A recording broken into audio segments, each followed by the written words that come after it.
this was Baz made me get this microphone, so I'm hoping that they can hear both of us, and soon they'll let us know.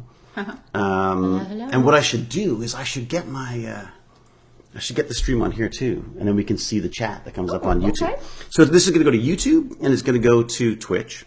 Okay. And we're gonna catch up. One of the questions I get all the time is, do you ever see any of the Stargate people? And I was like, well, not only like at conventions, basically now. So That's true. Yeah. These days, it's kind of only at conventions. And then look who turned up on my doorstep. Hello. Asking for grapes. That's it. Please, grapes and coffee. Please feed me. Grapes and coffee. All right, I'm going to log into my YouTube. Are you talking? Why are you here? So you're here in Toronto, obviously, just to see me, but... Well, I grew up in Toronto, as you know. Yes. And I am, I'm looking around to see whether or not it might be time to come home for a little bit. Yeah. Yeah? Be here for... How long has it been since you were here? God, I moved away. Well, first of all, no. The last time I was here was about 4 years ago. I was here from my dear friend, Claire Rankin, who was Yay, Claire! Yeah. Right. My psychiatrist. My Your poor psychiatrist. Oh, my God. My psychiatrist. Try psychiatring that. Right, exactly. Anyway, she was in Dear Evan Hansen. Oh, yeah, which Yes. I saw. Did you see? Yes. her? Did you? Did I see her in it? Well, you must have. I must have, I guess. Yeah, I was impressed by that. I quite like that show. It was really, it had a really good. fun visual element to it. Was it doing like some projector thing or something? Yes, it had a fun visual element, and of course I think the they used story is Unreal terrific. Engine for it, I think. No, it was They used Red what? Giant. It's the software, of course. I don't know I anything was like, oh, about they're talking, but look, that effect there. No, I was there for the singing and the dancing. We can see, there's people here. Look, see. Hello, everybody. So, Jonathan Leeton-Hoggett. Hello, Jonathan. We've got Jim the Evo. Jim, remember I was talking about phages? Yes. That's Jim the Evo. Oh, in Atlanta. Yeah, so obviously Well, very... hello, Atlanta. So I am currently just outside of Atlanta. So, I got to move the chat off of you and put it on me instead. oh, it's fine. This is I look better covered by things. The more I can hide behind things, the better. It's very small, too. I can't really see that. But it should show up here as well. You can see some of the stuff here. Oh, cool. I'll turn it towards you so you can see. So very informal. I just wanted to... I realized... Well, we haven't seen each other. Well, the last time we saw each other was actually just a month and a half Yeah, ago. in Basingstoke, but that's wonderful. hard to... It's hard to, catch up and talk. How did you find that, by the way? That was, other than the sort of the flustercluck that was the organizational side of it, but they're lovely other people. than that, it was great. Yeah, it was just wonderful meeting everybody. Oh my God, we saw everyone. We saw everyone. I know, Everyone was I know. there, Even which was so Jason, nice. which is always a surprise. It kind of blew my mind Yeah, when he was there. yeah. And it had been... Do you see him much at all? Yeah. No, the last time I saw Jason was at his wedding prior to this. And, You went to his wedding? I did. Wow. You know, like by now, that's got to be like that's like royalty now. I guess so. Yeah, it was lovely. It was really nice to be included. But that was the last It was like time. it was a hippie wedding of some kind. I'm not going to say it was a beautiful. Stop it, David. It was a beautiful. It was an extraordinary. I'm sure it was. Yeah. Beautiful wedding, and we had a wonderful time. But this was the first time that I'd seen him since then, so it was really, really nice because I love him. You know. I always joke that we were like oil and water, but for some reason we got together really well as like a vinaigrette. Yes, it was like a vinaigrette. Yeah. Because Very true. we're absolute opposites. You are polar opposites. Yeah. But that Basingstoke, we were all together, and that was really fantastic. Oh, yeah. Now I get to see you here. Well, So, I'm we're excited that Toronto is back on the books again. Toronto is back on the books. Toronto's home. Toronto is But the last time I lived here was 28 years ago. Yeah. I was telling the kids It's a different city. It's a definitely, totally different city. But the last time I crossed the border in my car was when Oh, you drove here. Very brave, too. I wouldn't have done that. I did. I drove here, guys. Well, I grew up on... We're going to go so many different tangents, but That's I grew fine, up on road trips. We grew up here, but my dad's from Louisiana, which you know. So every summer as kids, we would drive back to Louisiana, and we would we would see the U.S. country and all the various different natural landscapes, etc. So I have road Did you enjoy that, or were you just I loved it. I'm bored? No, I remember really loving it. See, we're also opposites. We all sang, and so we were singing. Oh, yeah, dear no, we were one of those families. This is hell. You're a child. When I die and go to hell, that'll be it for me. We were singing, yeah. like old Great. country songs. Oh, God. And folk songs. It's so funny. I mean, even now, if you start one of like the old folk songs and we're all together, we'll all just jump in. And it's in like, I'll harmony. remember not to do that. Come on, David. Yeah. Crawfish pie. No, anyway. I'm not kidding. I grew up on like Duran Duran. That's about as much as Duran. Duran. Well, we were talking. Okay, so we had dinner a few nights ago. Yeah. And I was telling you about how when I was a kid, we as a family on Sunday, days, drive past like your neighborhood. And we would look at the beautiful homes. and I'd be like, "Oh my God, look at that. It's so beautiful." Okay, so listen, I grew up like back in the day, it was kind of considered kind of like the hood. Not that there was a hood. Well, no, really, where you in were? Toronto. Yeah. I mean, the street. Where you itself, were Lansdowne and Lansdowne and Bloor. yeah, which And is now- gentrified. which is Have you been now there it's- recently? They got like condos and stuff there, don't they? Yeah, I haven't been there in about 5. I mean, I'm going to take the kids. Maybe that's what we'll do today. Right. But back in the day, it was it was not an expensive place to live. Right, So right. we would drive past your neighborhood. She's being nice. She's like this. We worked together for like a million years, and I never made that connection. Like, you must have mentioned it, but You didn't know that I was from the other side of the track. I didn't know. We didn't. The wrong. We should be talking. I know. I don't believe we should be speaking. Could my trailer be moved a little further? Yes, had you known. Yeah, because you drove around the We would have neighborhood. been I was friends. pulling down the blinds. There like, she is again. Yes. Get back again. We were joking with the fact that we really think they were casing the They're place. back Like, again, it was such a white. We were in such a very. I mean, You Forest were. Hill was Totally. very white, very Jewish, very. It was a very nice neighborhood. My dad bought the worst freaking house in the neighborhood. That was it. He bought the one there was a bunch of like hippies who'd built a pyramid in the back to grow pot.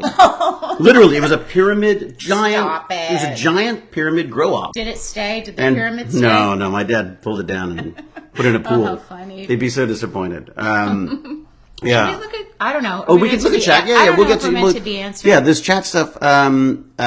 First time chats are always fun because it means that this is the first time we've actually seen everybody. So that's hello. Nice. Hello. First time caught your stream. Well, don't get used to this. I wish we could have Rachel all the time, but this is a specifically exciting one.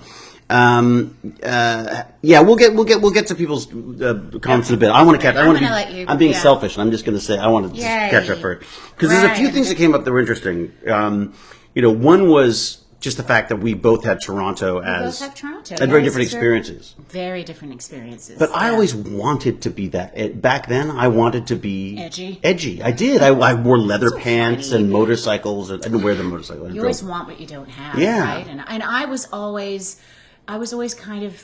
It's so sad. I was always kind of embarrassed to get off at my subway stop. Oh my Sometimes God, that was You me. too? My Oh, God! good. No, I was embarrassed. I'd have the driver my first jobs. I'd have my driver drop me off Stop. just drop me off on Bloor. I'll get up from You were there. embarrassed that they would see your beautiful home. Isn't that crazy? Isn't that bizarre? Yeah. So I was embarrassed because I thought I didn't want people to see, the station that I got off of because it was synonymous. Was it Lansdowne Station? It was Lansdowne Yeah, Station because yeah. it was synonymous, and not only that, but, Synonymous with that coffee shop. oh god, Wasn't that there was that one? So the donut shop, Yeah, the that was donut like shop the that pimp stayed and prostitute, Yeah. right? And there was also the strip club. It was called the Lancaster. I don't remember that. I don't. Oh, okay. No, that makes sense. All right. Yeah. Yeah, so I was never a strip club would guy. I could sometimes- never. It was always the most awkward thing in the world. I couldn't. Yeah. No. So depending on who I was riding the subway with, I would wait like an extra stop or two and just be like, oh no, Really? it's not mine. I would just get off. Yeah, I think so- about it now, and it's kind of like, Me too. Right. Well, I listened to that Drake song about growing up, coming from the bottom and going to the top. We went to yeah. the same high school. Isn't that crazy? Wow. Wow. So I feel like that's so interesting that we're always fighting against this cardinal on my. Oh, beautiful. I've become an old man. I feed the birds. Aw, I put a little love bird that. feeder up that Jane thinks is pretty Beautiful. hideous, and but two sweet sparrows. yeah. really I have a sweet little sparrows. app now that I listen to that it'll record the sounds And it'll tell you. So we had blue jays this morning. That's There's a so cardinal cool. there. Yeah. So, we're kind Bird of dancing nerd. around. No, that's great. All right. So we were both ashamed. we of our- were both ashamed. Yeah. of where we came from. Isn't that? Okay, but That's backtrack. interesting. I mean, That's it was just that station and what that station meant, and around about that, But once you got onto our street, it was a very, it was very family, and it always felt safe. Like once I turned and I started walking down, the old That was street, the great thing about Toronto. Was like, Yeah. and to this day, Take a deep for the breath. most part, it's a safe you can place walk to around. be. Yeah, right, exactly. But There are always incidents, and the media always loves to throw. Yes, in every. They don't say there were no gun violence today. It's always they've got to find something. Crazy though, but I feel like when we were growing up, you didn't There hear weren't guns. There weren't. I remember watching. News from Buffalo. Yeah, Buffalo was always on fire, You watch Oh, something yeah. in Buffalo. It's Like you cross that border, you are basically got to be bulletproof, or you are done. That's it. That's hell zone. That's it. Yeah. Explosions and murders. Yeah. And I remember as a kid, And Montreal was tough. I remember Yeah, because they had Hell's Angels and all sorts of That's stuff going right, on. There was the yeah. FLQ thing where they were blowing up The post what box.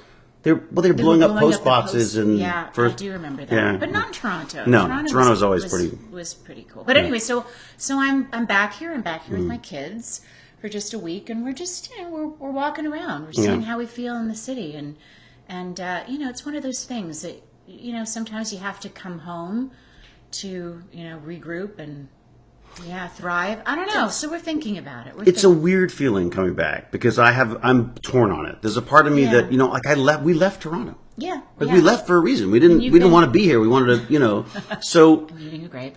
And yeah, please do. Yeah. Because God knows your daughter won't. And we're going to get to that soon. Not that, but that topic. But she won't eat grapes. Yeah. The grape issue. How do you get them to eat?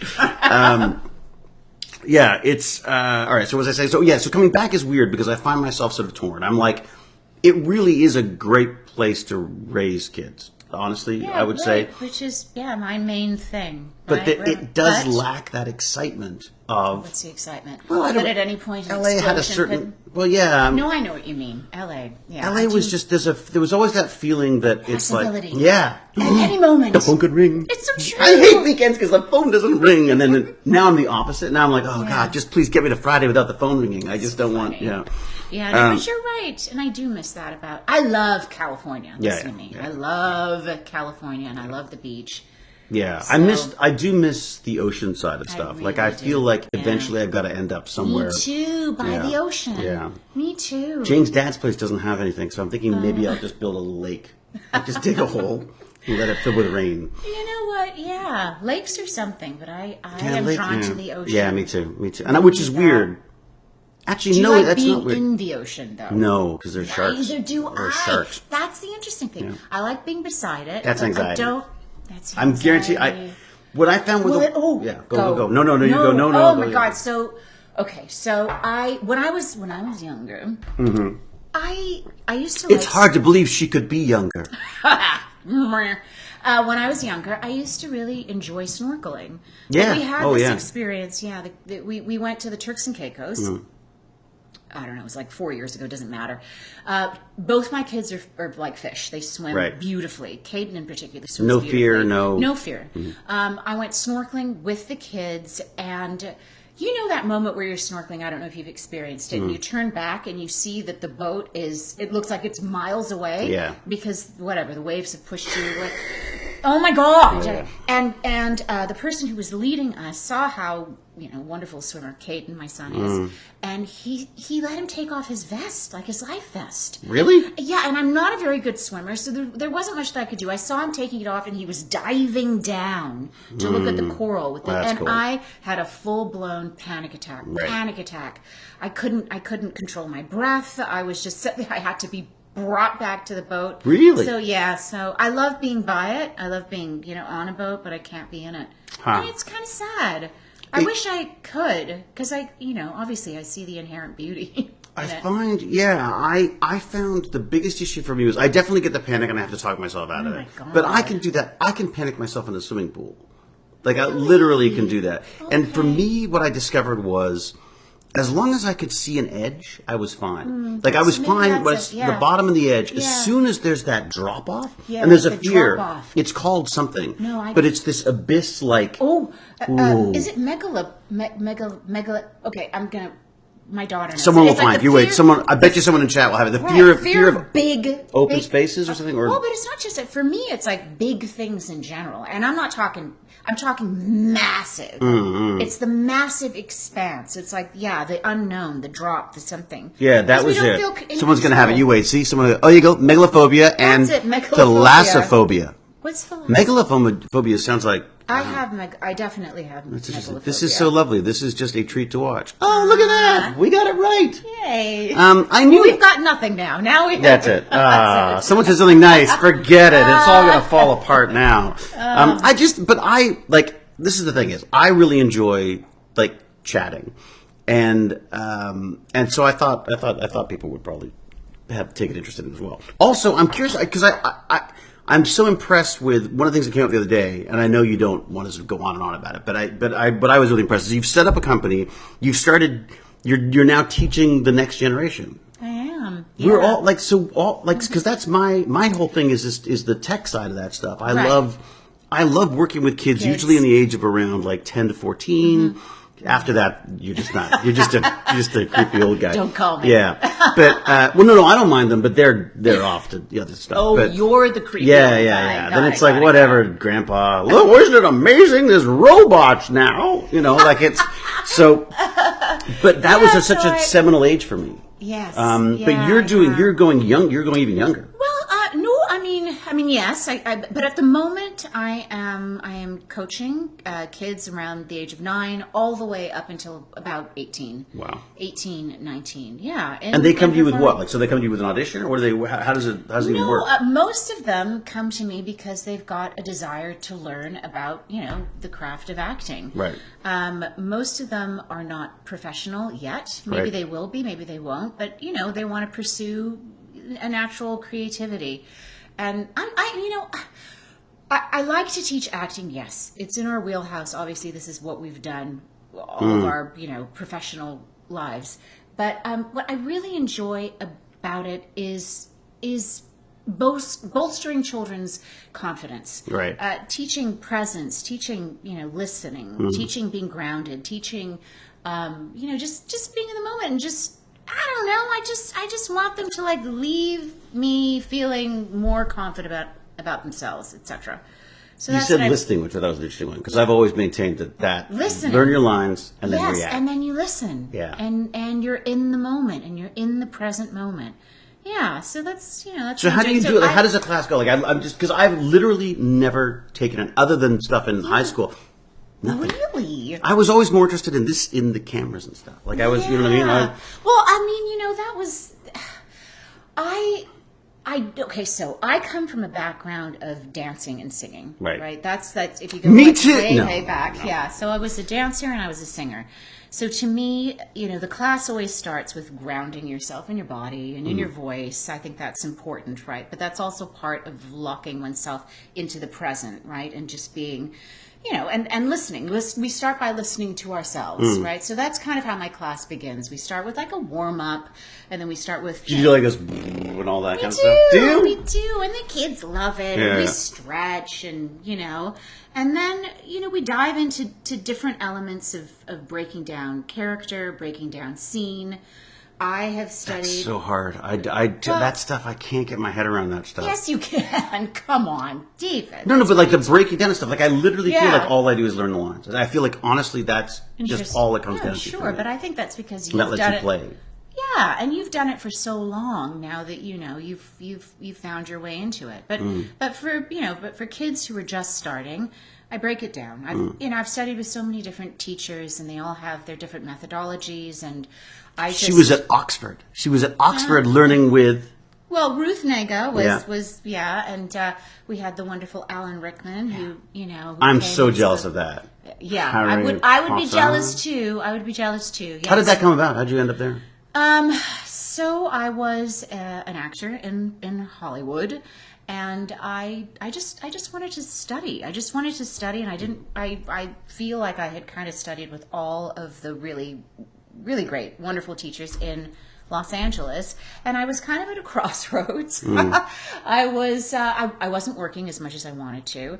And Who I does? That's what I want. Yeah. Well, And maybe Jason. Maybe he probably works. He Jason. probably works more than he wants. Oh, yeah, God. yeah.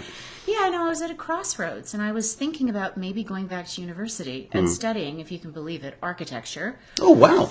Yeah. Iggy Peck Architect. You ever get that book? No. Oh, my God. It's like one of our favorite kids' books. Oh, It's no. Iggy Peck Architect, and it's just about learning to build a bridge. Yeah, Well, I'm going to look it up. Yeah. But, yeah, had I not been an actor, I probably would have pursued architecture, which is so crazy. So anyway, I was talking to professors at UCLA, but I thought, you know what, I'm going to give it another kick at the can. I wanted to do something different, so I auditioned for it. Right. It was... And it was an Oxford program that they were doing? Or? So it's called... Oh, goodness, Rachel, what the hell is it called? The American British Acting Academy. BADA. Anyway, it's BADA. And it teaches at that time it taught at Oxford. Is it still around? Yeah, it's still around. It's still around. So it was a summer program. It was like a couple of months, and it was wonderful. And so so I got to train with John Barton, who. Oh my God, John Barton! He was playing Shakespeare. Yeah, exactly, Oh my exactly. God, Rachel, I hate you. I made all the mistakes. Stop. So I have a lot of I've just got a lot of different ways into character and story. I don't believe in one particular methodology. I believe in, filling your toolkit with everything, because, you're going to need different things at different times. Yeah. So that, so I'm teaching that to the kids. But you were a little worried about it, though. You were like you were worried about the teaching side of stuff, which I was, talking about anxiety. I do. I suffer from imposter syndrome, which is so crazy. I suffer from imposter syndrome, right? I know. You know why? Because we're literally imposters. We pretend to be other people for a living. Like, we're literally imposters. Right? It's so crazy. So I said to myself, well, what do I know about acting? What do I know about the entertainment business? And the truth is a lot. This is the thing. But, like, the more you talk about it, the more I'm going, like, what the hell, woman? Like, because you've got... So you've basically taken all the classes for everyone, and now you can just sort of pick and choose what's right for that person. Yeah, that's and you're focused on young actors, not older people. Not. Or it just hasn't come up. It just hasn't come up. Maybe and also because of the anxiety and the imposter syndrome. I figured that, kids and teens, they were, I don't know, they just... I think that might be my thing as well. They don't come to the table with they just come wholeheartedly.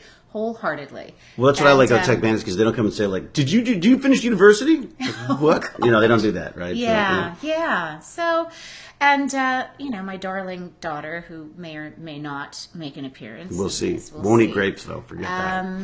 Yeah, I've been coaching her for...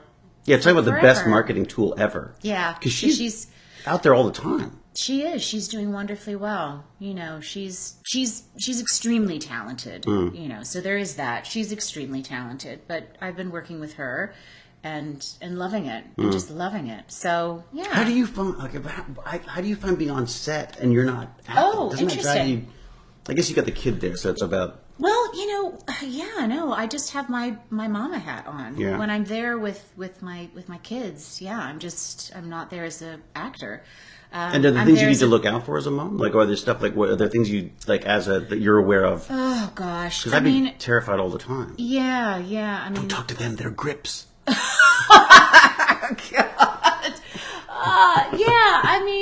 Yes, there are a lot of things to pay attention to and to be. So, when a child is performing on set, they meaning production, will do whatever they have to do to get that child to do what they need them to do to perform. Which is creepy, Which is So are there rules on that? Well, I don't mean in any kind of like a untoward way. No, but I've been on sets where they've made kids cry because they need to get to cry. And well, stuff. Fair enough. No, I'm not even talking about that. What I'm talking about is they will avail everything to your child. So your child so you could create this bit of a monster, right? Because they'll do whatever they need to. So when you're on set, you are the parent, and even though your child might be 1, 2, 3 on the call sheet, and we know that film, television is it's all about commerce. It's all about making the day. You're still the parent, and you still have to keep your child grounded. And so I have battled with that with Ridley on set. Every once in a while you'll get somebody who will come to you at the end of your little one's day and say, well, we just need like maybe another hour, or and so you've got to be there advocating for your kid. Right. And I would But she has an agent as well. You're not agenting. She does. No, I'm not agenting. Yeah, I'm just talking about the nuts and bolts of when you're actually on set. And your kid has to love it. They have to love it because it's hard and it's work. I mean, you and I know it's a lot of work, and for a little one, it can be really, really taxing. So unless your child loves it, don't pursue it. Right. Don't pursue it. Yeah, I do see a lot of people, I feel like they're projecting through their own kids a lot of the stuff. And yes, a lot of money can be made, but is it worth it in the end unless you're really enjoying it? Yeah, I mean, Yeah, and it's good money. Again, we were talking about this too, how it messes with your sense of earning a living too, because you get these massive paychecks for the work. And then I've always said the work of acting is not the acting, it's the not working. Like that's where the work really comes in, because it's all the auditioning, it's all the people stuff that I hate. Right, exactly, and that becomes harder when you're dealing with a little one, right? Because of the disappointment. So that's something that I talk to both my kids about, right? When you audition, you just let it go. The job is the audition. Yeah, I wish. How do you do that? I know it's hard for us. Yeah. But I feel like with my kids, I mean, they're learning that as a skill. It's a skill now. Mm-hmm. They put their all into it, and then you forget about it because. Anyway. I guess that's true. If you can get that locked in early. If you can get that locked in early, right? I did the best I could, I guess I've got to a point now where I do feel that I could do an audition, and then I give myself like 15 minutes to dream about what could happen. Then it's like, okay, we're on, moving on. Yeah, you know what? I guess so. But I still battle with it. Oh yeah, me too. And the truth is, I'm learning a lot from my kids. As much as they're learning from me. That's what I found with Tech Bandits. Same thing, where it's an opportunity to actually learn stuff yourself. Right, exactly. Because things are different. Things are different. So you were talking about being in LA. So where did you go? So you're in Toronto. You're taking acting so I'm in there? Toronto. I'm in Toronto, and I'm a musical theater gal. Right. Boy, we would have been friends for sure. We would have been friends. Yeah. We totally would have been Yeah, friends. for sure. Oh, stop. Yeah, singing and dancing. Oh, dear God. Yeah.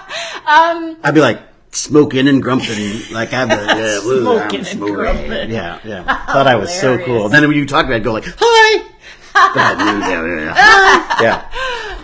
Upper register. Yeah. I was singing and dancing. So I was born American abroad, and I always knew that I wanted to live in the States. Right. And as a performer, I knew that there was a ceiling. There's only so far that you can go if you stay in Canada. Yeah. I mean, obviously there are people who've made wonderful careers here, but for me, I felt like I just needed to explore a little bit more. And I think it's good for people to do, for sure. Yeah, exactly. Yeah. So I moved to Los Angeles, and LA was the first city that I feel like I conquered on my own as an adult. How old?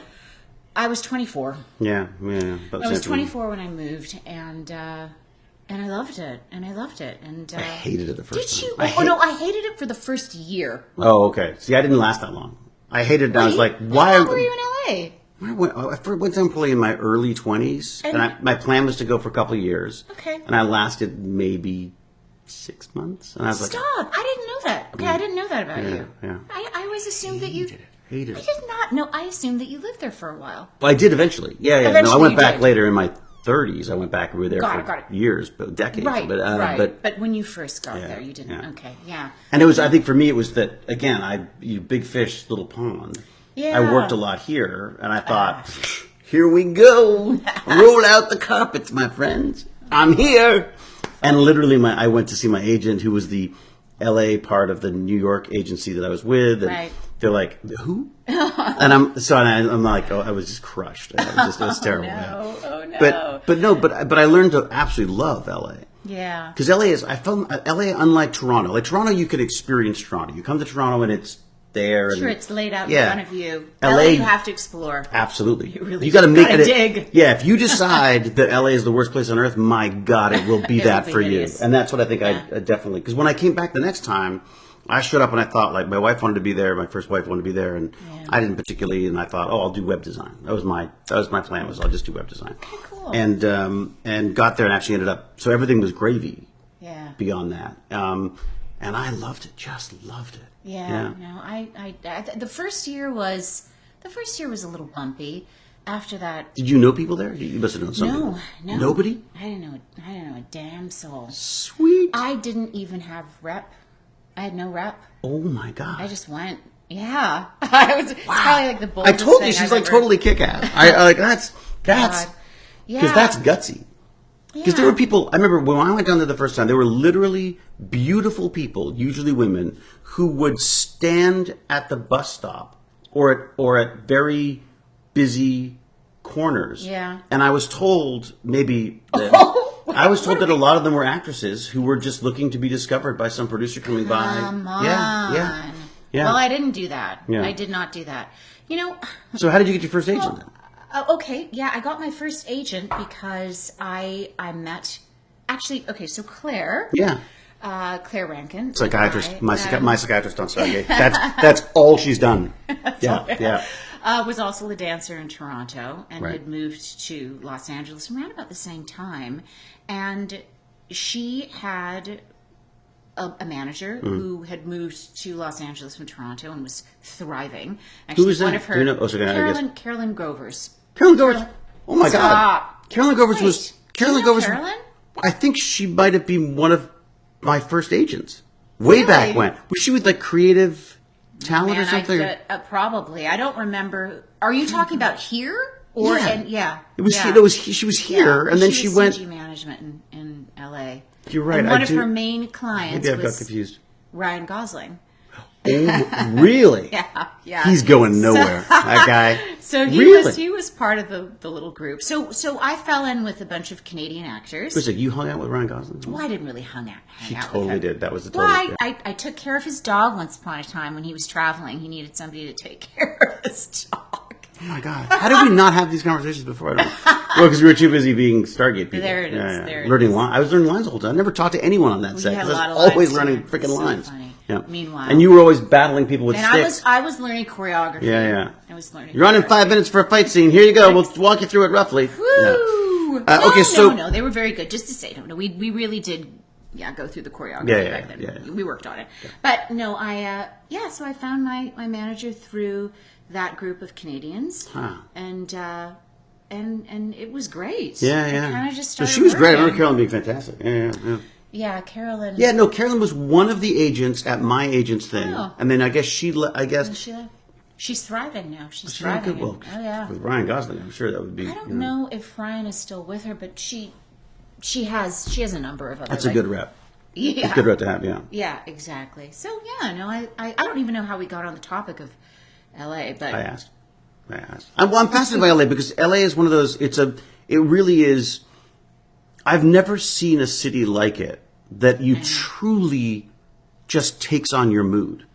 Yeah. It really does. Maybe New York, I guess. Maybe because New York comes to you, like whether you like it or not. It's yours there. But L.A.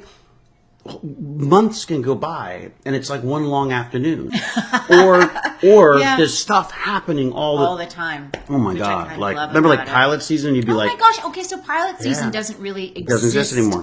Yeah. Okay. Yes. For those at home, industry. Pilot season is basically what is it, like February, January? It was It was January through until about March when they'd cast all the new shows. All the new shows, and there used to be a ton. Yeah.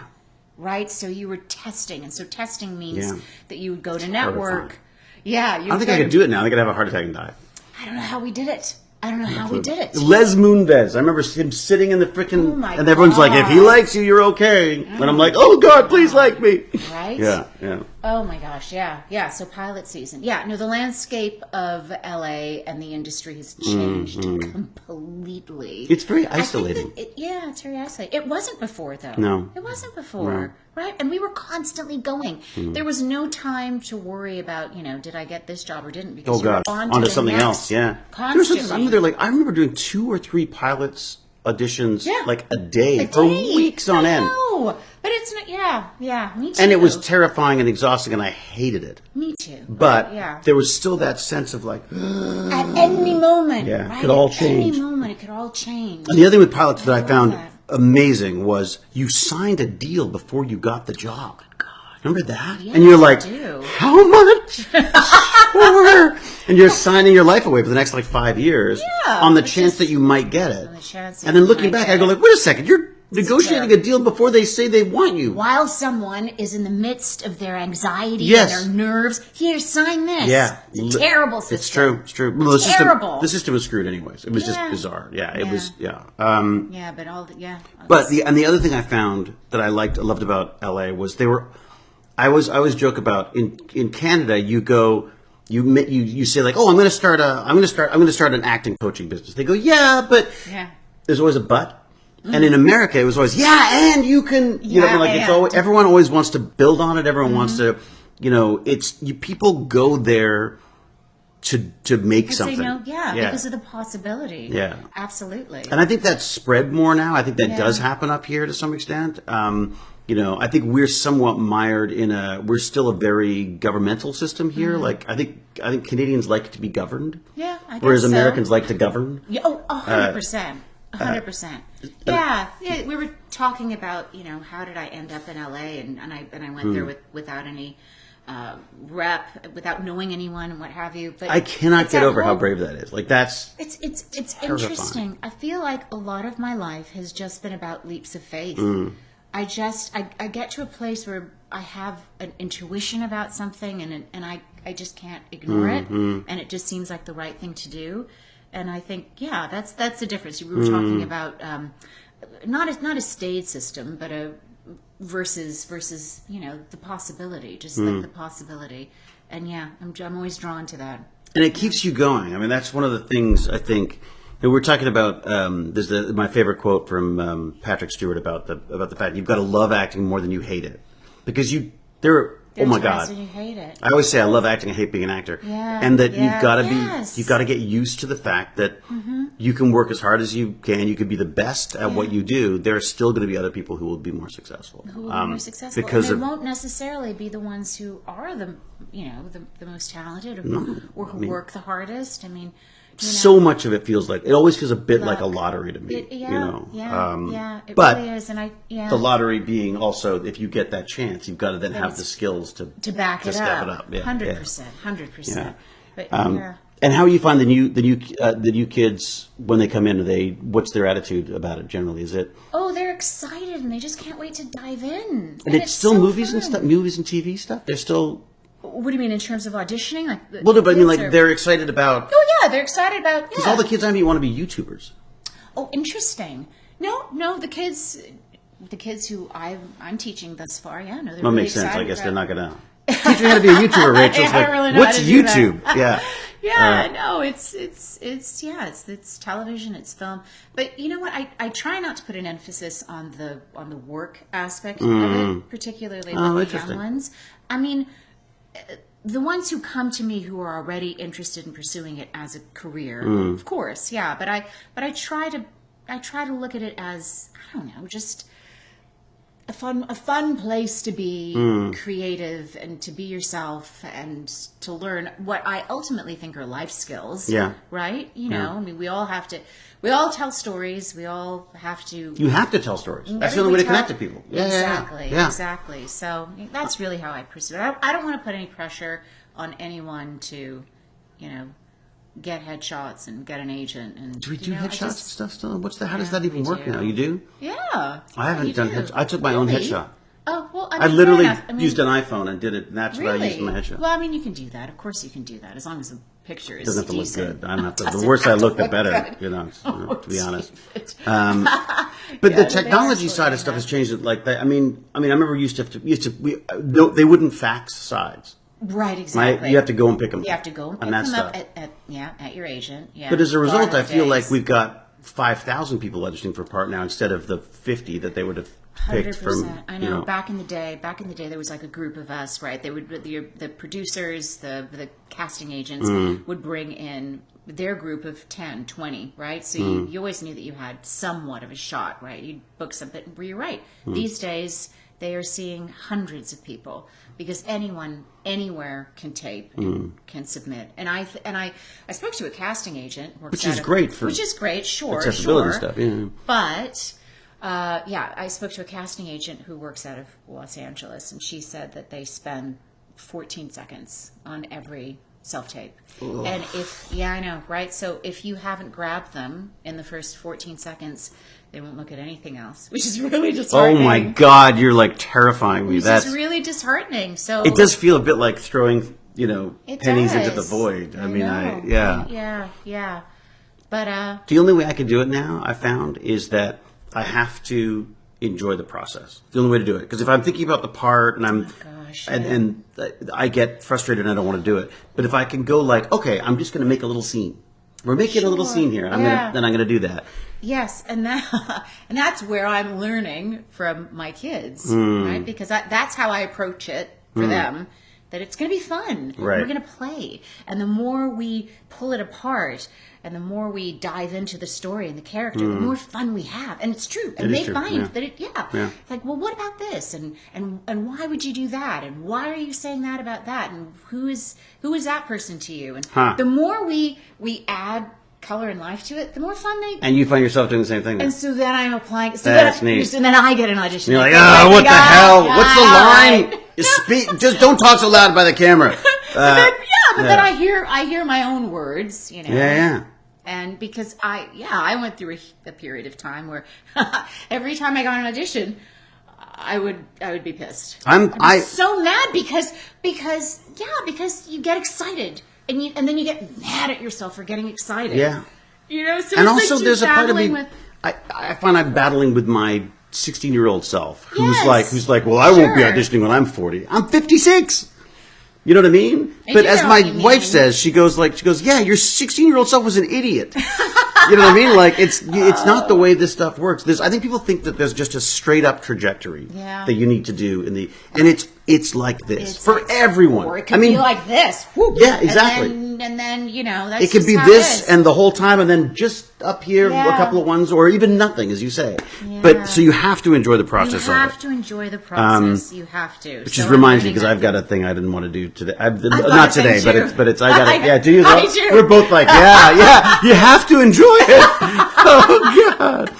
I texted my mom and said, like, every time I get an audition, I have an existential crisis. I do too. It's like it's horrible. I don't want to. Right, because there's so many levels of like, especially if it's not something you're 100% behind, anyways. So, but then I find the other. Now, here's another question for you. Do you learn your lines? Or, yes, me too. I have to learn my lines. I can't do it any other way. And people are now reading their lines these days. Kate does that. Kate can do that. Kate gets she gets cast. Do that. Okay. I can't do it. Well, partially because I'm blind. I'm like, I can't see the lines with this far away. But no, I have to memorize them. I do too. I also feel like it's almost like and a penance. I feel like it's that. Oh no! Where it's like I've got to learn the lines. They've got to be, Well, I don't know. I think that's old school. Yeah, that's kind of we're old school, man. We're old school. No, and I think there is some of that. Yeah, for sure. But I have to learn them. I have to. I come from this school where you learn it so well that then you can play. Yeah. Right? Otherwise, what kind of choices are you making? I know. It just feels like I don't know. It doesn't work for me. Yeah, I agree. Yes. So yeah. That also makes it fun. Audition. Well, it makes it fun, but it also drives out the process because you're putting so much into it. I know. You're putting so much into Every audition is at least 2 days to me. Exactly. Yeah. And it's 100%. And then you add the aspect, as a woman, not only are we learning lines and making all the choices, but then it's like, well, what does the hair look like? And then the makeup and the... I don't worry about that at all. Which is probably why I don't work so much. But stop. That's not... But it's... Yeah, that is a whole other side of stuff. Yeah. And that hasn't changed. It's still the same. That hasn't changed. No, of course it hasn't. Have the roles changed?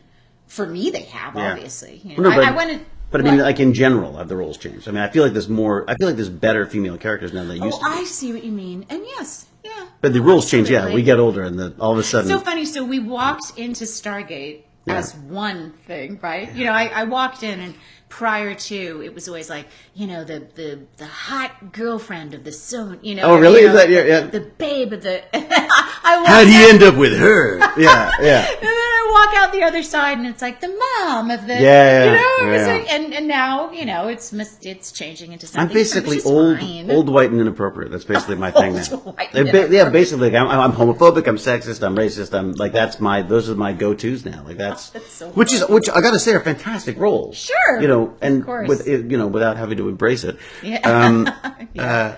But Yeah, it does. But they have changed, and you're right. There is more out there, but at the same time, like we were talking about, there are more people auditioning. So And it's always been an industry that's focused on youth. yeah, Always. yeah. Like it's, I mean, there are more opportunities for younger. I always said like I think I was lucky in that I started young.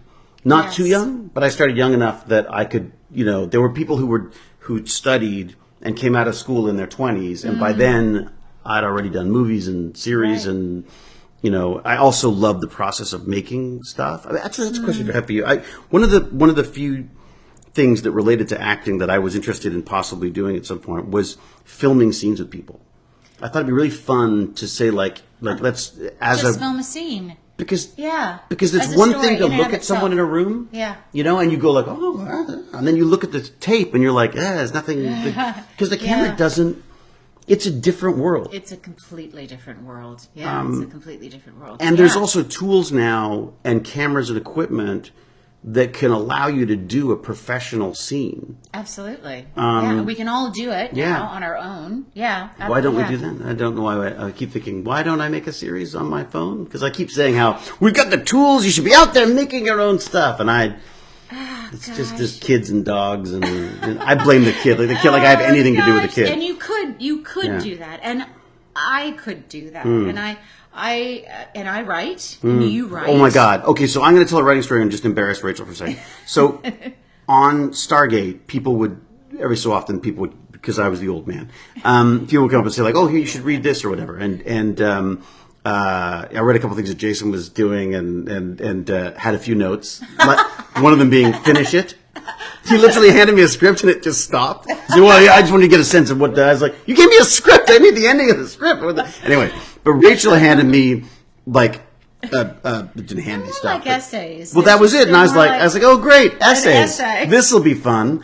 And I think I got back to you like right away. I was like, it was really like, it was beautifully written. It was all about like being in Africa and it's the story of my heritage, really, which and I am now diving into that again. Good. Are you writing? I'm writing.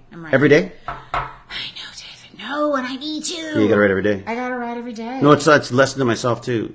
I hadn't written for 10 years. 10 years? I hadn't written for 10 years, and Jane said she needed this thing. Yeah. So I did 5 pages of script a day. Wow. Okay. Yes. And so, as I say, puked something out. Yeah. But the reality is, that's what it. you have to do. I thought it was inspiration. It's entirely perspiration. Yeah, There's no right. inspiration's like whatever, big deal. Right. Sure. And there will be days where you will sit and you may not have. That's you put 5 days. You put Right. 5 pages of crap out many days, but at least but it at forces least you you're to. doing something. And then other days you'll do 20. Like it's Yeah. So the answer is no. I'm not writing every day.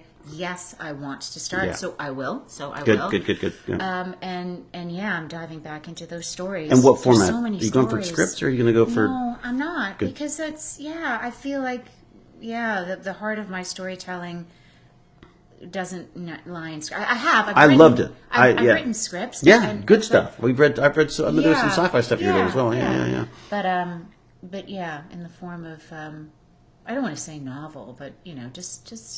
But see, I like that though, because I feel like I was always jealous of like painters who could just take a canvas and then their art is done. Sure.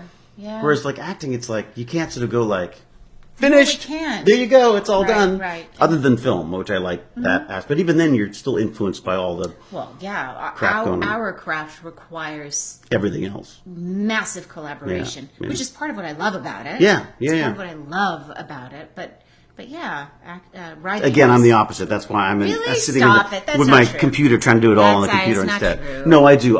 You love the collaborative nature. I've always said that I felt like the set was where I felt most alive. Yeah, like I love 100%. the banter. I love all that. Yeah. Moving chords, moving lights. Moving on. You know. I love that. Yeah, there is a magic to that for sure. And there is something about the camera. I thought perhaps the allure of the camera would wear off as cameras were everywhere. Like, because the reality is, like, we have the film studios in our pockets. Yep. But for some reason, you walk by and you see a camera set up and stuff. There's still a certain about it, you know? Magic about it. Yeah, I mean, I've been doing this for years, but I still get lost in storytelling, film, and I can still sit in a theater and just put down depending on the suspension of disbelief. It's hard to find a good theater now that doesn't have people in it. Munching popcorn. Can I just say this? Or the bone? Oh, God. Okay, so... Now we're old. Yeah, right. Well, so just before I left, as I said, I was doing musical theater. And I was working at the Princess of Wales Theater. Oh, yeah. Right. So Miss Saigon is the first big musical that I did. Wow. And we were the first ones Musical. Didn't see it. We were the first ones to perform at the Princess of Wales Theater. Oh, really? So back then, we were the very first cast, and then I did Beauty and the Beast. And so it was like a really big thing. And anyway, so a couple of days ago... Beauty and the Beast was a play? Are you kidding me? It was a musical. It was a musical? David. That's not my world. Really? You didn't know that? Okay. And you played? Well, I was the enchantress, and I was also part of the dancing. I was a dancer, you know. I was PK turning with like this. What is a PK turn? Oh, for God's sake! What? Not everyone knows what a PK turn is. Yeah, it's a ballet. What's a phage? I know now. Yeah, I know now. She knows now. Sure. I know what a phage is now. It's like a pirouette, only it's like a quicker. Anyway. You're moving in little circles, and anyway, it doesn't matter. All I hear is dancing. Yeah, I got it. And then you're like, yeah. No. All right, so you're pirouetting, yeah. No, but what I'm trying to say is that theater was beautiful. It was pristine, and at the time, you would leave for intermission, you'd get your beverage and your snacks, but you'd have to leave them in the hall, right? And they would not allow you to bring. I do remember that. Right. Yeah. There was. Because you can't be eating and drinking in the middle of a production. There's respect these people. Yeah. There's an etiquette. Yeah. There's an etiquette, and you're right, and it's a form of respect. Anyway, so I went with my kids and some of my other family members to go see Wicked. Wonderful. A couple of days ago at the Princess of Wales Theater. Yeah. And they at intermission were selling ice cream in the actual auditorium, and people ice cream. Who wants an ice cream? Yeah, yes. And people were coming in with their boxes of popcorn and their beverages, and there was like the behind. Yeah, kind of made me sad. I don't like people. It kind of made me sad. Yeah, we left. Yeah, I mean, I love that there's not the formality of it. That it's not. You don't have to wear a freaking suit and all that nonsense. But it's kind of nice that there was a level of. I'm in love with film festivals because of that. I mean, yes, there's eating all of stuff, but then once you get over that, but there's just a sense of a group viewing that makes a big difference where you can pick up. You're like, someone's like cheering about this and someone's crying about that. 100%. And you could just, I think there is definitely a certain, that's primal thing to it. Yes, and that's what's so wonderful about theater, like performing on stage. I mean, you've performed. You're losing me, but yeah. Stop it. I stopped doing it. I couldn't, it terrifies me. But I never went to see plays anyways. So I was like, why am I doing stuff that I wouldn't even go? Yeah, I hated plays because I got too anxious. I'd be like, what if someone forgets their line or they're very close to the edge of the stage? And they might fall off. I couldn't do it. And then also there were all these theater people in the theater. You wanted to avoid. I just love judging. Yeah, that's so funny. Yeah. No, that's what I loved about theater. And would you do theater again now? I would. Would I be terrified? 100% terrified. And the anxiety that we talk about. I found it frustrating because I was like, but at least with film and TV, you could just get it right and it's done. I know that's or true. get it wrong and it's done as a right. good movie. Yeah, and you can take it over and you can. Absolutely. But that's what's wonderful about live. Performances. And I loved the immediacy of the audience. That's you talk true. about, Yeah. you hear the laughter, and so You're you like, think, oh, that. They love me!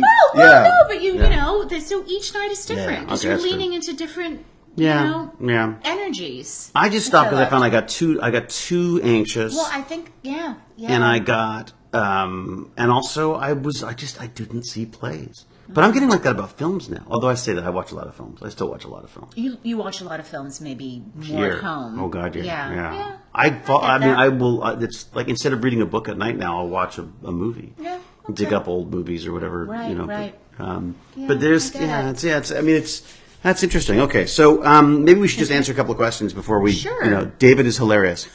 David is hilarious. Yeah, Rachel is here. Notice I went straight for that one. Oh, what a coincidence that everyone loves me on my channel. I'm in New York City, and it's mostly just drinks for Broadway. I see. Yeah. So you can't bring snacks in.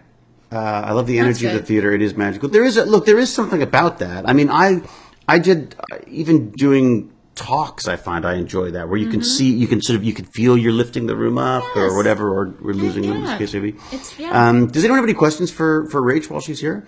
Mom voice. I like that. Yeah. Mom voice? I apparently used your mom voice. What do we got? Don't forget, Lord, what's this? Write the next Stargate. Yeah. Well, everyone always talks about the Stargate stuff. We don't have any control over that. Like, we're not. No control. We couldn't play Teyla. Would you do it again? Oh, yeah. I loved it. I loved it too. I just loved it. Yeah, it was so 100%. much fun. And the people were, It was like a family. Yeah. Well, 100% it was a family. Yeah. There was definitely a weird connect between upstairs and downstairs. Yeah. But we had I felt lucky that I. Oh, 100%. I feel like I liked everybody. So. All right. There was a few good questions that came up. One was, what is Rachel most enduring memory from acting? Oh, God. Obviously, other than working with me, but enduring memory. Enduring memory. Ooh, that's a hard one, guy. I mean, I don't know that I. Oh, well, okay. Yes, I do have one. When I was really, really little, I'm talking about back in elementary school. Do you remember? Was it called ORF? Do you remember something called ORF? Okay. ORF. Yeah. Well, you went to private school, didn't Maybe you? at Lansdowne you had that, but ORF. That was for all of us underprivileged. It sounds charming. Yeah, ORF. So ORF was it was like this musical program that would come into public schools. Maybe that's why I didn't listen to it. Yeah. So funny. And we would play, whatever, like little drums and xylophones, and they'd be like this little dance. Well, this one year, they had performances at the, for God's sake, what is the name of the theater here? Oh, I'm forgetting it. Massey Hall. Oh, wow. Okay, yeah. At Massey Hall. Which they've just reopened. Or they're reopening, or they're redoing it, or something. I don't know, Oh, God, how cool is that? Anyway, my little school was part of the performance. And so it was like all these different public schools, and they all had like this tiny little moment on stage at Massey Hall. And I had to do this little dance, and I was playing this little xylophone, and then I had a solo, right? I was little. I was really little. And I remember the night of the performance, and this is like my first thing, my first like acting or real performance thing ever. And I was terrified backstage, horrified, didn't want to go, begged my parents, please don't take me. I'm so Really? I begged my parents at home, don't take me, don't take me. And then I'm backstage begging the teachers, please don't make me do it. She can do it. She knows the song. It was something like row, row, row your boat. It's like everybody knows it. They can sing it. Weirdly. Right, weirdly, everybody knows it. Anyway, I was pushed up front, spotlight, Massey Hall, like thousands, thousands, and it was packed. Terrified little me. And then this incredibly magical thing happened. And this is my first moment as a performer. And I will never forget it. I felt this, it sounds woo woo woo, but I felt this connection between the audience and those of us on stage. And it was this, it's like I dropped into the present moment, and we were all part of this magical moment of storytelling. I don't know, does it sound, it's lofty, but even as a little kid, I could feel it. I could feel the power of performance, and it wasn't like, oh, me, everybody's looking at me. It was like an us feeling. It was like we're all in it. Everybody was quiet, and I was hooked from that moment, and that's why I loved theater. Yeah, because it was like. And I love watching, members of the audience come in and sit, because we're all going to sit down and we are all going to be part of this wonderful storytelling. We're all part of it. The audience is part of it. Those on stage are part of it. It's this gorgeous, energetic, I don't know, magical thing that happens. The feeling of a room that wants you to succeed is part of it too. I think like when you no one wants the kids to screw up. No one wants it. You know what I mean? Like so maybe that was it. Maybe that's just feeling. But there is, you can do it. But I do think you could feel wonderful energy. Yeah, that's interesting. Yeah. So anyway, wow, that's my most. That hooked you. That hooked me. Wow. I me. don't remember. I mean, I always felt much more adversarial to me. I always felt like I was fighting. I think possibly again was part of my not trying to be.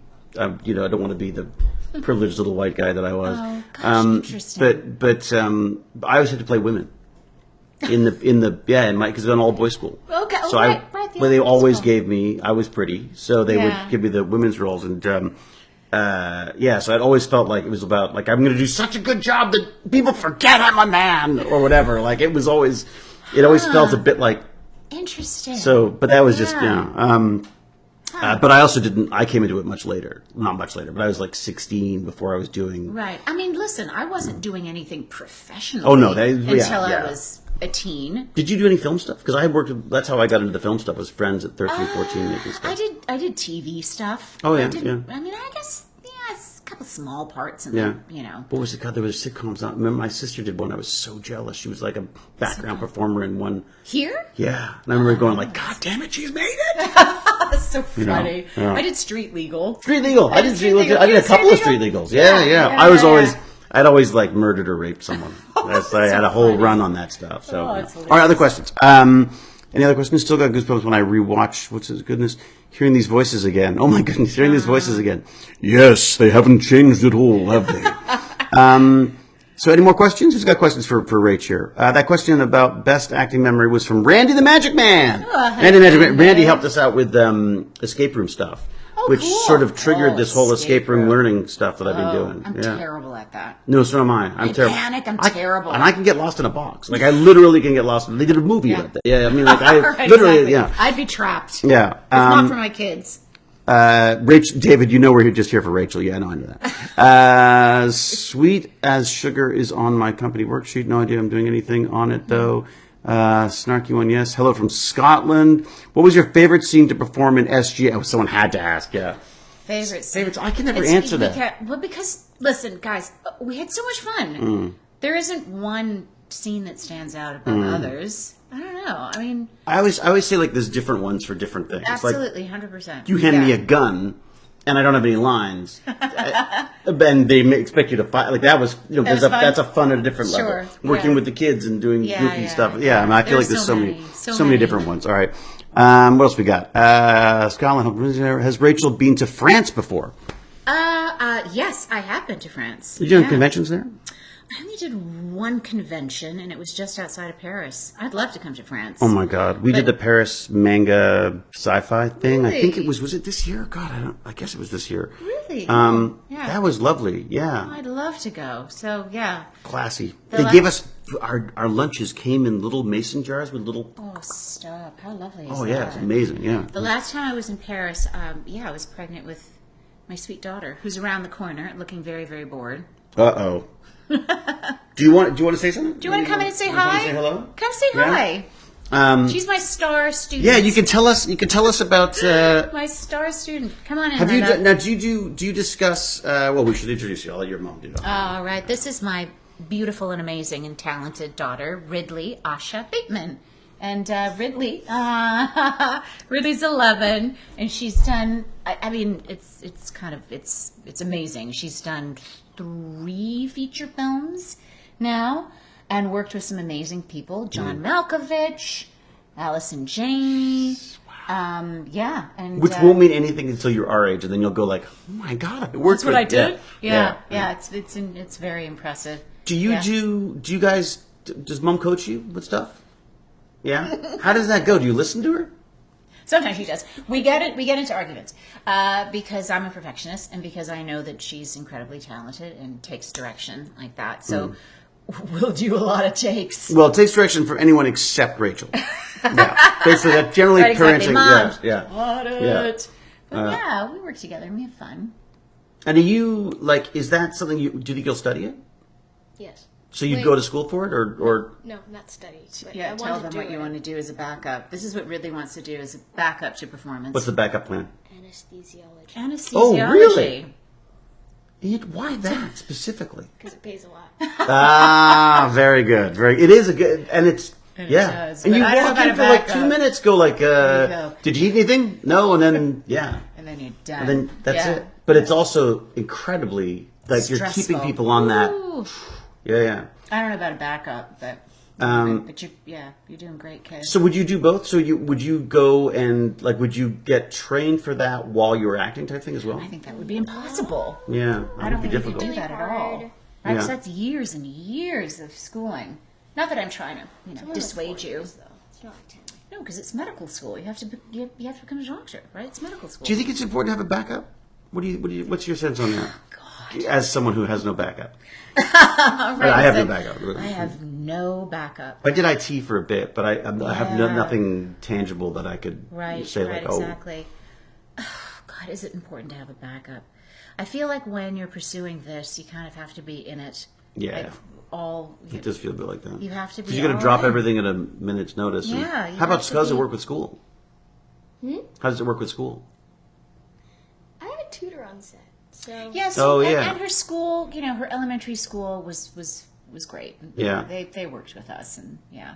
So here, would you look for would you be looking for like Performing a arts performing arts school? I'd love that. There's But one I've right heard- here, actually. Yeah. Really? Yeah, But I've heard that now they're all lottery system. Is it You really? don't even I didn't you don't know that. audition anymore. I know. So it's I just know. It's like 400 people. I looked into Earl Haig. Oh yeah, Earl Haig. I worked with Earl Haig. My first professional theater job was with all these Earl Haig kids. Really? Yeah. Oh, They were a very, mess. Very cool. They were a mess. No, they were way better trained than I was. And it's a lottery system to get in. They say that they get somewhere around the ballpark of 400 applicants. Yeah, and they thought. And it's purely And lottery. It's purely lottery. Are there and there's no way to just audition, or would you do classes or something? Are there?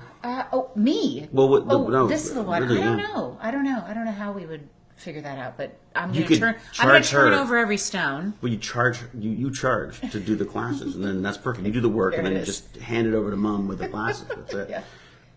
It is. What's your favorite part Watch about the acting? Lou. She's in Lou. Yeah, Very that's proud right. of- Yeah, with Yes. stunts as well. Yes.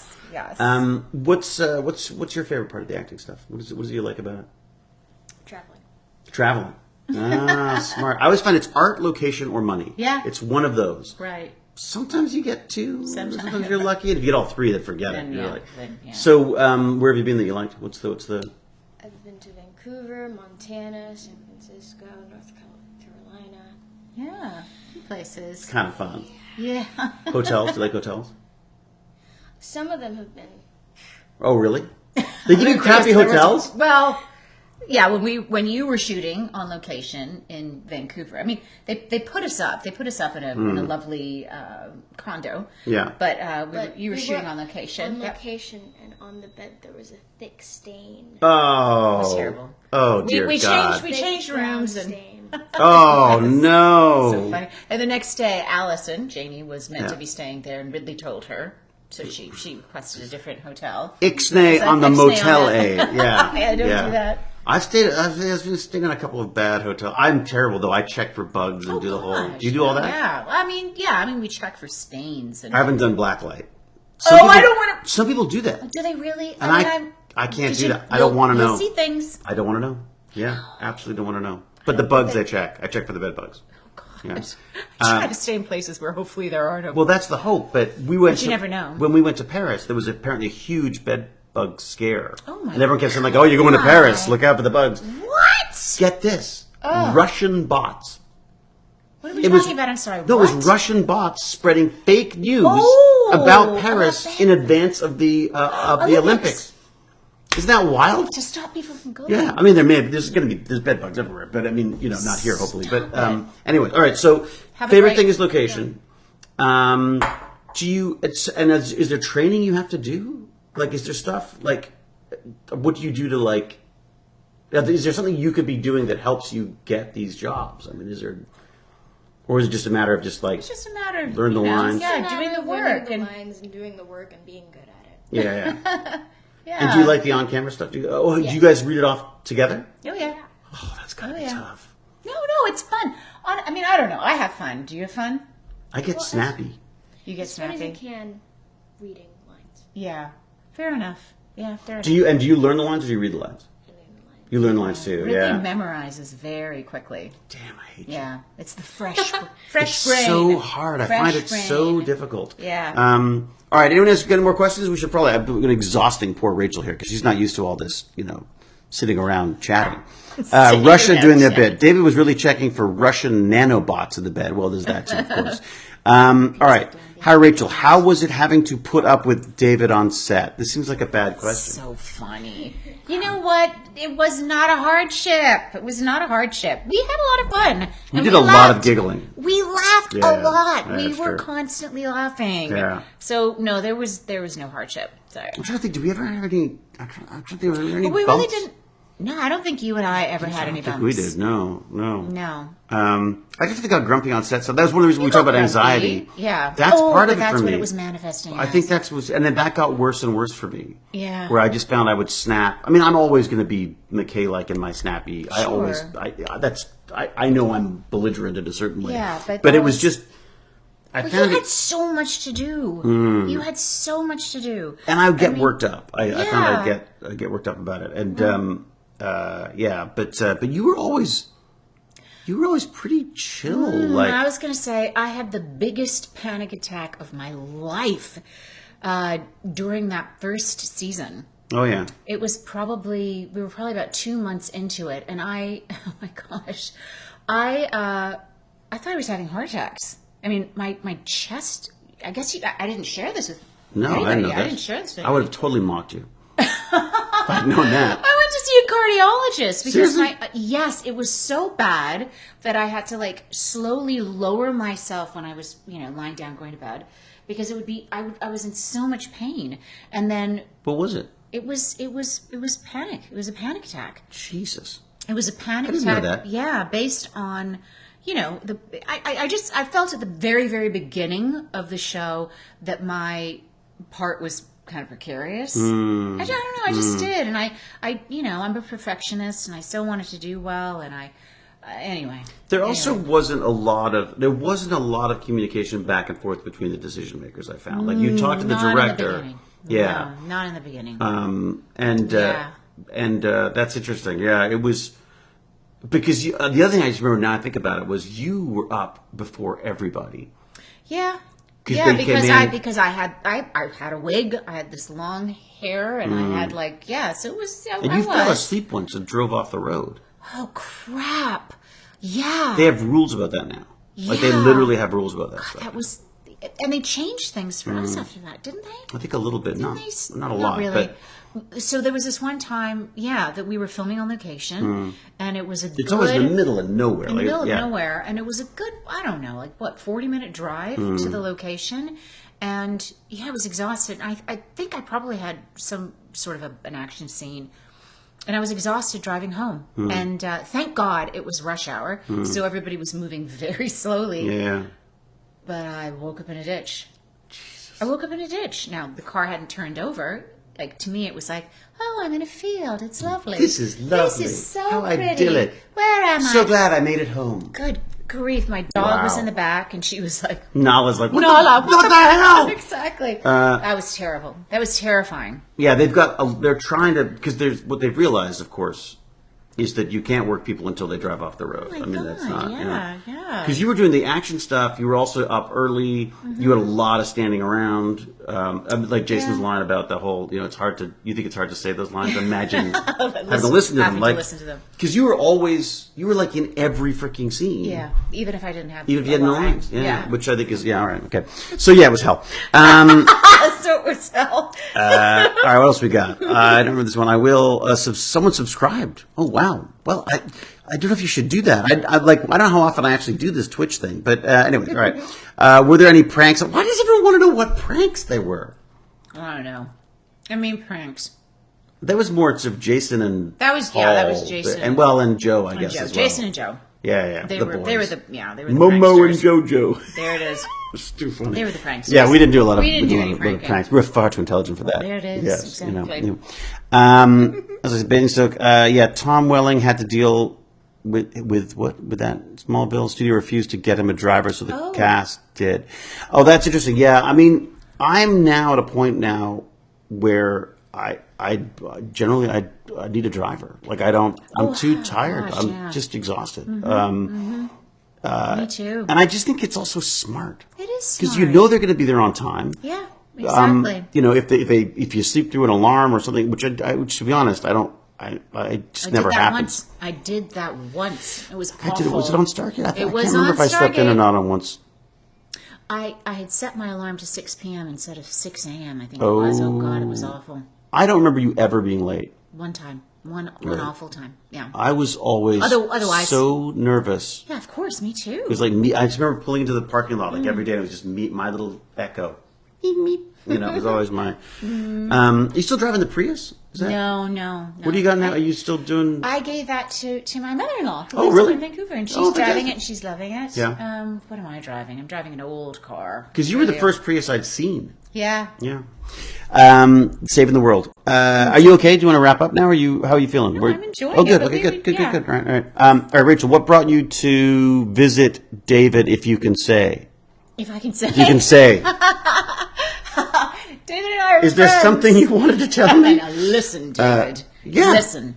No, we're friends. Who just And never get a chance to hang out. Yeah. I mean, Yeah. it's really rare that we can do this without some kind of a Stargate thing Yeah, this is going very, on. very, very rare. And and to be fair, I've kind of been pitching her on Toronto because I just think that it seems like a good place to be. I mean, it has its problems, and I think we've As dealt. every place. Yeah. Yeah. But I feel like you could work here. I think you could write here. I feel like you could teach here for sure, and you've got access to the internet, so you've got the world for the teaching stuff. So I can teach. Speaking of which, if people want to get, yes, so if people want to take a class or talk to you about how to do this stuff. So I have a burgeoning Facebook presence for my school. It's the Rachel Luttrell, and I know, it's the Rachel Luttrell Acting Academy. I know it sounds so fancy. That's good though, but that's so fancy. kind of what it is. Yeah, so you can look for that, and you can reach me. Do you see her face while she's saying? She's like, "Oh God, David is going to just barbecue me on this." I know. Once we get off this, the academy, he will exactly. He will roast me on it, and you can reach me at therachelluttrell@gmail.com. Great. Yeah. And people are signing up for sessions, or just one at a time, or what? How does it? Yeah, they're signing up. Well, at the moment, they're signing up for sessions. They're signing up for individual sessions. I do teach in-person classes for my kids, but that's currently in Georgia, and it's just outside of Atlanta. But predominantly, I would imagine, wherever you happen to be, I coach online. And if you come here, will you do live classes here as well? Yes. Okay, let me ask you this: if you do come here, would you do? I'd like to try filming some scenes with young actors. That. Yes. So they get an experience for what it's like. That would be terrific. And then I get to play with cameras and stuff. That would be terrific. And you do all the acting stuff, and I go you're looking the wrong way. I'd love that. I would love to add that as a component of and also it could be demo stuff. And potentially 100%. I think that's a great idea. And the kids would love it. Like pick a scene from maybe not The Boys, although that's what they're all watching. But pick a scene. Yeah. And because what are you going to play now? As a kid now? Well, I guess I'm thinking teenagers, aren't I? I mean, but basically it's Marvel stuff. It's the Disney stuff. It's it's basically big. And you could shoot a scene showing yourself. Yeah. No, that'd be fantastic. I'd love to just try that. I'd love that too. I have done a couple times for the kids that I'm teaching, audition. Oh yeah. So camera work. You make them audition for you? Yes, no, not for me, but you yeah. know, we do like faux auditions and we tape it, and, Right. and they love being able to actually see themselves. Yeah, and yeah. like, you know, and then so they would love that. That'll I think that would change. be, Yeah. that'll change Yeah. working with you. I'd love to do that. I think that'd be fun because I just it was one of the other things that kept coming up was people always ask me, and I'd probably ask you as well, how to get into acting. Yep. And I feel like I don't even know how to do that now. Like, but I always say YouTube. I always say go to YouTube. But I'm getting a sense from people when I talk to them that there is a huge distinction. Like they don't want to create an audience and then have an acting career. They want an acting career and then create an audience. If that makes sense. Yeah, absolutely. I still feel like it's the old school way of getting a solid agent and headshots. And headshots. Do you pay for headshots? I guess you do. Yeah, you have to pay for headshots. Because I remember them being expensive. They're still outrageously expensive. Are they? Like, what do you pay for headshots now? Oh my god. Are they $500-$600? I remember. Starting at $4. $4 is considered cheap. It's all digital now. I know. It doesn't cost them anything. I know, but nonetheless, they're still charging it. Yeah, so we're not. You're not printing pictures anymore. You remember back in the day. Oh my god! Staple your resume. I've got stacks of them upstairs. I don't know what to do with them. I do too. Yeah, no, these days they're digital, but you do need them. Yeah, I think it's the same. You know, you just, you find yourself a really good agent, and then you start, IMDb, that's the other one. Oh, and IMDb, sure. Because that's the other one is like if you could put stuff on there, but Sure. but sorry, I was saying IMDb. I meant having a demo reel. Having a demo reel on IMDb, I thought was great. Yeah. And the idea that if you don't have anything, then you've got nothing to show. Then you can film your own. I feel like you could probably film your own stuff. That's an excellent idea. Anyways, okay. Yeah. The other one I was going to ask you about is music, because I know you're big on the. You've always loved the sing. You've done your own albums. I've done my own album. Are you doing any of that right now? No, I mean I'm constantly singing in the house, but no, I'm not really pursuing it. I think I would love to do musical theater again, just for fun. I really do. So what about teaching that? Is there any aspect to that you could be? Yes, 100%. I would and could and most likely will teach song performance. 100%. I'm not great. I'm not a great pianist. I can plunk the notes along to teach myself. Right. So the whole vocal side of it, I don't know whether or not I would dive into that, but certainly in terms of like performing a piece, yeah, I would definitely do that. How do those auditions work now? Are they do you tape for theater now? I haven't done it in so long. I don't think so. I'm assuming you've got to be there. But yeah, I mean, I haven't done it in so long that I'm assuming that it's still the way it was. You still have to show up, and you still have to. I mean, certainly as a dancer, I mean, it's yeah. I guess, yeah. I mean, I can't imagine. Yeah, you're not getting hired off TikTok for your dance moves. No. I mean, I don't know. Maybe you submit. Well, I'm not. It's never worked for me, so obviously TikTok's not the way to go. Yeah, and a boogie one and a boogie. Oh God! No, that's what I think my son is terrified that I'm gonna resort to that on something at some point. Dancing. But yeah, no, I do have a CD. It's it's like a jazz kind of a thing. Yeah. Which was that was the one. All right, so you have a CD. You have, but you're not gonna do any more recording stuff right now. You're not. No. I mean, I just love the technology that allows you to do so much of that stuff. That's true. You can do it on your own now. Although I'm not going to say no to never again, but I don't have anything in the works. The other thing I'm seeing more of is music in film and TV stuff. That's true. Which I never thought I would live to have to experience again. But like Kate did a show. Yeah. Kate did a show that they shot in like 1 or 2 days. It's incredibly short. Huh. And it was there were musical numbers, and it was sort of set it was like a little mini fame kind of thing. Fun. Yeah, that sounds like hell. Again, my hell. But that sounds like so much fun to me. What else we got? Anything else? Oh my God, David, Dancing with the Stars. David Hewlett on Dancing with the Stars. Yeah. First off, there's the star problem. Dance and TikTok. We're not going to do that. Yeah, that's not that. Rachel, would you do voiceover for video games? I think you'd be great. Yeah, you would. Oh my God, totally. So the voiceover community is a very, very tight-knit community. Is it? It's hard to break it. Is that why I don't get any calls? That might be why I don't get any calls.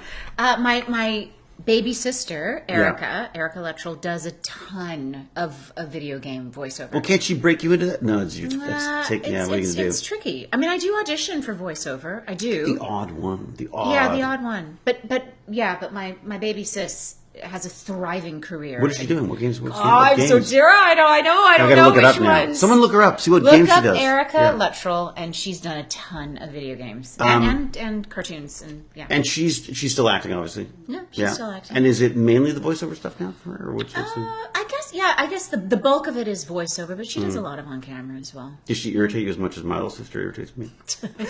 So I'm going to refuse to answer that one. And I know you love your baby sister. I love Kate very Of course much you do. from a far distance. It's Shut amazing. up. She's That's not spawned. true. She's got kids and things now. It's weird. All right. I'm going to wrap it up, but let's see is there any other things? What do you think of the German dubbing? Oh, are you dubbing or subbing? What? Do you subtitles or dubbing?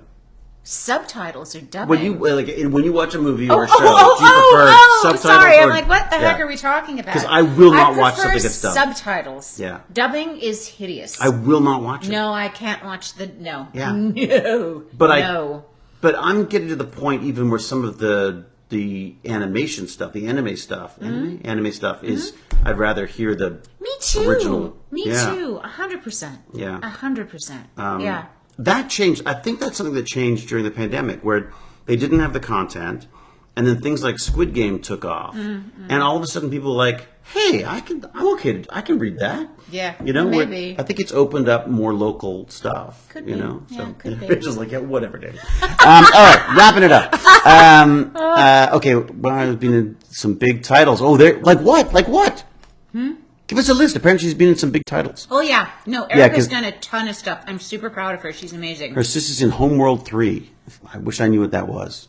You know, we're old. Are there any Mario brothers? What about that? What about Mario brothers? What about that little monkey guy, the donkey fellow? Fallout 4, World of Warcraft. Holy crap, she has done a lot. She's amazing. Starfield. Wow. What kind of voice does she do? Does she do like voices or She does voices, and she does like the tough character. So you'll talk to Erica, and she kind of sounds like me, and then she'll do these voices where it's like, really? Bring them. Yeah, she's amazing. I still think of her as little Erica. Tiny Erica on Shiny Time Station. Ah, that's right. Yeah, she did Magic School Bus. That was her first voiceover gig. Right. Yeah. Yeah, and I worked with her on when I was about 20, maybe something. Yeah, like probably that. around that time. That she was a kid. She's tiny. Yeah. All right, we're gonna wrap it up. Rachel, thank you so much. You kidding me? This was so fun. Oh, I thought it would be. I know. I was nervous, so she was nervous. It's true. I was. Yeah. But it was. It was really fun. And this is my way. I feel like I enjoy it because I feel like it's having like a little radio show. And I never have people. Like it's always just me talking, and then I've got the tech bandits in my ears or whatever. Right. Yeah. So when I move here, we'll never get rid of it. It's like Rachel again. Yeah, she's in the window behind you, David. Just standing, doing just like I used to do back when you lived in your fancy place, and I would drive by. Yeah. Back in the day. Pulling the shades down. The Brown family's coming by again. The Brown. All right. So, I would like to do that'd be fun. I think it would be fun to do the acting stuff. So we're gonna do some of that too because I'm sort of intrigued. As always, my interest is not always the acting side of stuff. It's the business side of it. I love the idea of pivoting because what else can you do? Like acting always feels so very specific, but there's a whole kind of like world. And I think we're at an age now where we have a lot to share. Kind of do, which I feel is kind of old. So we should. Yes, it is, but we should share. There's a friend of mine who gave me a book to read, which is the most depressing thing ever. But it basically said that as we age, we get to a certain point where we're no longer like trying to create new things or reacting quickly to things as much as we are able to present our knowledge, basically, and that you need to at some point embrace that. Yeah. Otherwise, you're fighting. Yeah. Otherwise, you're dyeing your hair and getting the implants and I feel like I don't feel like I'm suited for that. No, I'm not suited for like that either. Give me the book. What's the book? I'll have to find it for you. I did find it really depressing because, depressing. well, because it's basically saying like at a certain This is point, how things are. Just embrace them. well, this is a Biden thing too. Like it's the whole where people are, where you go like at what That's a point? whole other. At what point are you yes, obviously have knowledge and skill, but how do you? It's how you present it. Yeah. And I think that Yeah. I think it's fantastic. It's great. I'm very excited to hear how it goes and what famous people you end up creating. That'd be kind of cool. Could you imagine? Obviously you've got. There's that one over Yeah, there. you got your own. Yeah. That's It is kinda neat. exciting. Yeah. It is exciting. Yeah. All right. So more of this later. Everyone, if you definitely go check out Facebook. Give it to them again so they've got The Rachel Luttrell Acting Studio on Facebook. And What about Academy? What about the Academy part? Oh goodness! Sorry, Studio the Rachel Academy. Academy. Yeah. This is all fake. She doesn't even have an Academy. She's not even on Facebook. Oh gosh, and the Rachel Luttrell at gmail.com. Okay, that's the Reach big out to one. me. I Just think that's reach the out big- to me there. The Rachel Luttrell at gmail.com. Got it. All right, and if I get my shit together, I'll put it in the description as well. So got it. Thank you all very much. As always, I will say until we geek again: be brave, be kind, be brilliant. Cheerio and huzzah! Huzzah! Thanks everyone. Fantastic. I have no idea how to stop the stream. No idea. And we're It's just live gonna go on for the rest We talked of for the an day. hour and a half.